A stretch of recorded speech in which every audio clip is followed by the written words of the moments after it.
All right, all right, all right. Let's just get some energy in here. No energy. What are you talking about? It's early enough. Okay. Hey, this is You Can't Make This Shit Up.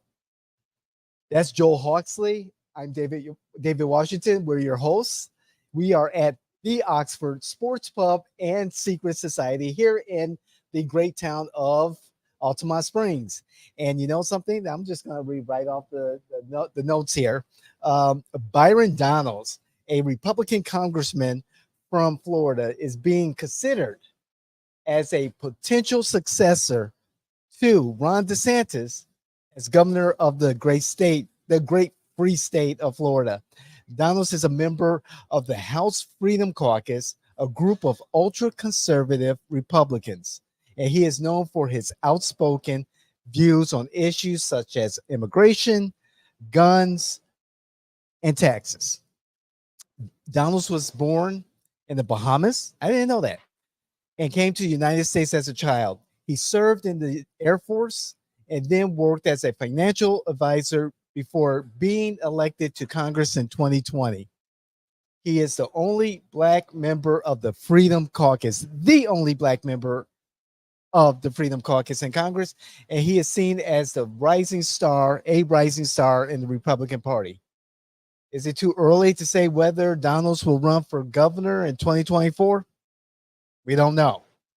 However, he is certainly a potential contender, and his candidacy will be a major development in Florida politics.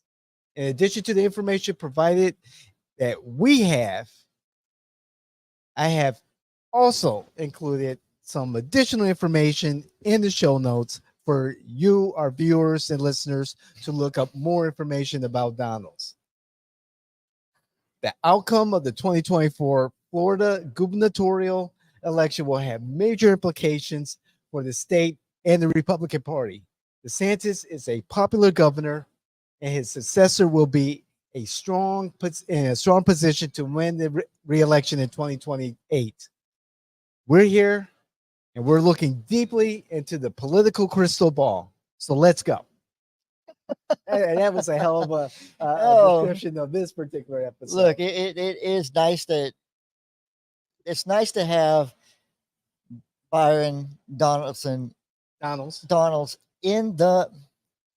I mean, my tongue's like somewhere else. So it's great to have Congressman Donalds in the Congress. Yes, he's outspoken. He's well spoken. He sticks right to the values.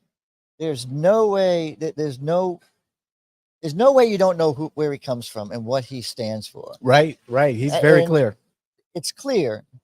And with the new direction that the Republican Party is going towards, he fits well. So he's in the Freedom Caucus. But Byron's great people. He's young. He's vibrant. Yes, he is. He went around the state to help other, potential candidates with their races, because he won in an area that was clearly, win the primary, you're going to win the general. Right. So he's not that guy. He's not that guy that's ready. I mean, what, sophomore in right. Congress? I think so, yes. That he's done like 3 years now. Yeah. But that's still seasoned. I mean, he's done that. But you're saying that everybody thinks because he's a Black Republican, he'll appeal to a greater audience. That's why he should be there. I don't think that's what I look at them looking at with this article. But listen, he's a great guy, but he's young. His military service was fantastic. Was in the Air Force. But is he ready to run as a CEO? Is he ready to run a full-fledged company? This is what you think of when you think of the governor. Right. Now, I think he'd do a great job, but he would have to come up to speed very quickly. He'd have to have very strong people around him. And I don't think DeSantis's people stay behind. Right. If I see that. DeSantis goes, they're going with him. I see that. So a lot of words just to say, look, I love the guy. I mean, I don't agree with all his politics because Sure. you know I'm a Republican that's kind of in the middle, but I do like him, and I do like the fact that he stands up for his principles and he doesn't change. He's going to give you the same Consistent. answer. Right. I'll talk about my feelings first, and then the politics. It's good to see a young Black man with the poise and the intellect and the skills to present the conservative agenda. I have much respect to that. Much respect to that. It's good to see someone who can speak to the facts that he knows and communicate to a wide range of viewers. I see a lot of him on mainstream television. I see him on C-SPAN, and I can relate to him. Again, it's good to see a young Black man present himself grounded in his strong beliefs and communicate that. Great presence in person and on television, very polished. When I was first introduced to him, I liked him. I got to know his politics, and this is where the politics come in. I don't agree with his politics for the most part. However, I understand that he is a conservative, that he is a Republican, that he is a part of the Freedom Caucus, and he sticks to his guns, and he's able to communicate their agenda very effectively. Much respect to Congressman Donalds. Oh, it's not easy to be Black and Republican because you're not only in a party that's predominantly white, as people would say, but you're also having to be fed all this stuff from the Democrats. The Black Caucus was formed by the Republicans. They were the first ones there. Not to even invite him into the Black Caucus because you don't feel that his politics match. It's called the Black Caucus for a reason, right? Right. You should get an invitation if you happen to be Black or you happen to be from the Bahamas or Jamaica or.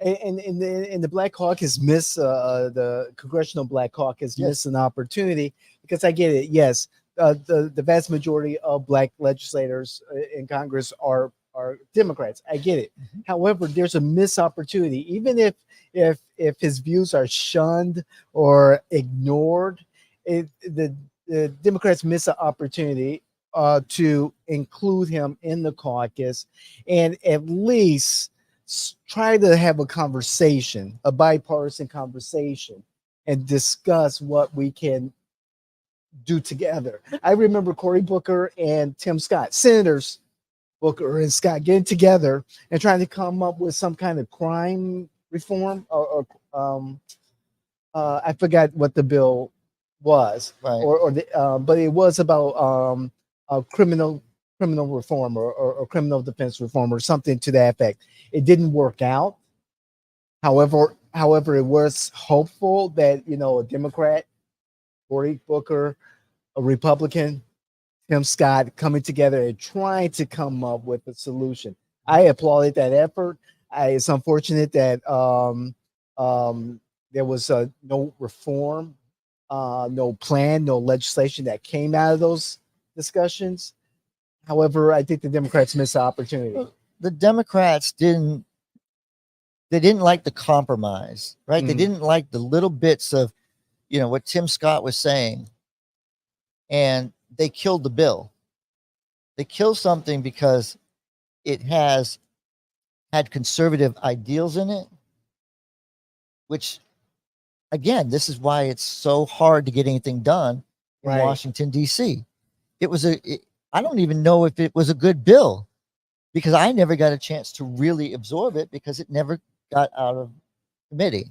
And of course, the other side of the coin there, the Democrats said that there were some things that Tim Scott wanted, Dick was not able to move from in the conversation. And so the legislation, the proposed legislation never moved forward. So you hear one thing, I hear No, another. I'm saying that it's exactly the same thing. The way you said that is just opposite. Like Tim Scott had his stuff, right? Right. And Democrats didn't like it. You just said the same thing. I Same just thing, said but a different way. exactly. We're saying Right. the same thing. But Tim Scott had certain things that he wanted in the bill, and the Democrats couldn't see fit to entertain it. Same thing. Right. Booker has things that he has to deliver to his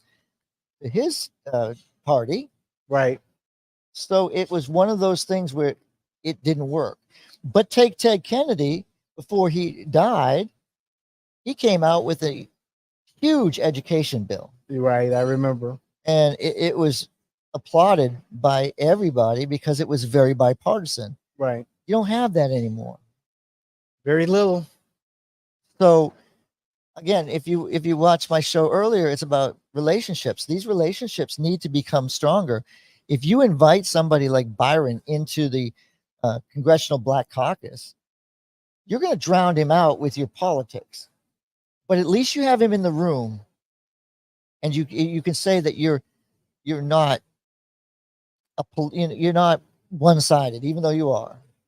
I mean, yeah, I think, again, like you said, missed opportunity. But I think we go back to the topic. DeSantis doesn't have an heir apparent, and I don't see Byron as the heir apparent because there's plenty of people that have roles in government right now. Look,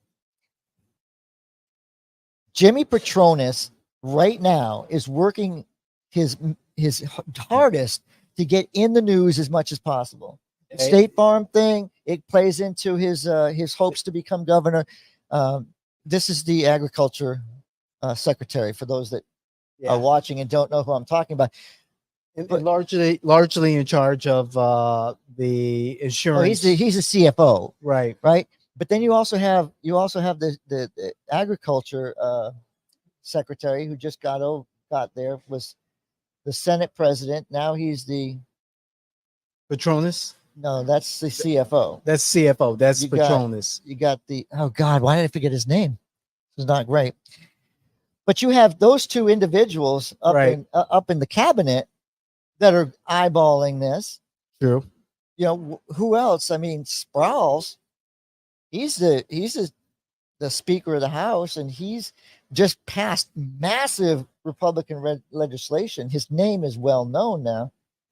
Yeah, I don't see that Byron comes back and does that. He's in a good job. He can get reelected constantly. He probably wants to look for Senate, get experience, and statewide for Senate. I see that as a Congressman Donalds objective. I see him as a contender for the Republican nomination for governor by the sheer fact of the platform that he's been able to command at this point. Also, he is a supporter of Trump, and the early supporter of Trump. And so that has, some weight to it also. And again, a young black man, holding strong to very conservative values. We see a larger or a growing number of black men moving to the Republican and conservative ranks. Republicans here in Florida have been able to peel off, for lack of a better term, recruit more black voters, a small percentage, but more black voters, more Latino voters. So I see him attracting a more diverse electorate to the conservative wing, conservative party. But my last word on this is going to be real simple. Byron is young. Byron, they'll be in his ear, but I think his best way forward is exactly what I said about the Senate, right? Focus on a Senate seat. When you're ready, move to the Senate seat. But we're not about identity politics in the Republican Party. There's nobody going to be voting for him on his skin color. So, like you said, he's definitely has the credentials in the conservative, what the conservatives like. Yes. So that wouldn't be identity politics for him. So I say he could be a contender because the words that come out of his mouth and what he stands for is Republican, period. And okay, my final word is, is he going to moderate over time, soften his views? Time will tell. Again, he's a very attractive elected and possible candidate for senator or for governor. I don't agree with his politics. I don't agree with him saying that there is no systemic racism in America. However, again, that's his perspective. Again, I know he's wrong. I would love to meet Congressman Donalds in the future and just commend him on having such a bright future ahead of him. David, I know I said my last word, but I'll send him an invite. I will. I'll send him an invite. Excellent. Good. I like that. Please like, share, become our family. Yes. Join us. Join our community. And you can't make this shit up. These people will get in your ear and get you wherever they want you to. So please comment. We love your comments. We get your comments across all of our socials, on our website also. So please comment and let us know, hey, if you agree with us, if you don't, if you like what you hear, if you don't like what you hear, we want to hear it. We're out.